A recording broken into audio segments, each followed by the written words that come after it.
Hi, this is Brian Shepard from MrTopStep. It's Monday, December 13th. Over this past weekend, we had quite a bit of news, really. Some of it good, some of it pretty, decent, and some of it not so good. We've had a couple of, Chapter 11 filings. At the same time, we also had some mergers and acquisitions, greeting us for Mutual Fund Monday, as we call it. Some of the big news over the weekend was stuff coming out of China, and, they're still humming along. And the one big thing that they did is they widely expected to raise rates, and they passed on that. So with that in mind, the overseas markets had a little bit of a bid when we came in.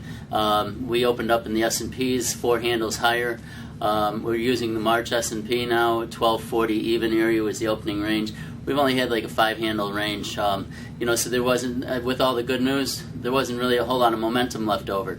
Part of that might be that we've written about now Friday in this morning's email as well. Wayne from Lester and Witter, he pointed out the volume in the 1250 strike in the mini S&Ps. And Wayne pointed out that it's a natural magnet towards that price, and it can happen during this next couple of days as well. We're not calling for 1250 even right this minute, but it's a strike that's got a lot of interest. So we believe that it may come into play. Right now, the S&Ps were trading in the middle of the range, 1240 even, 1239. They opened up at 40 even, as I say. They went to a high of 41 and some change and a low of 37 and some change. 36.70 I think was the low. Really not much to talk about there. We do have some economic numbers coming out the balance of the week here, and we do have the expiration.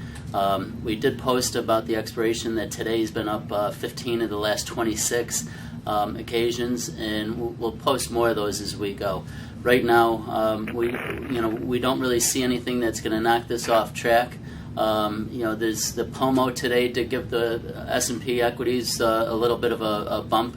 But again, railing 70 handles off the low in the last couple of weeks, that's quite a bit, obviously quite a big move. So, we caution about the pullbacks, and so far, that's saying buy the dips and sell the rips, is still, part of the trend that we've seen.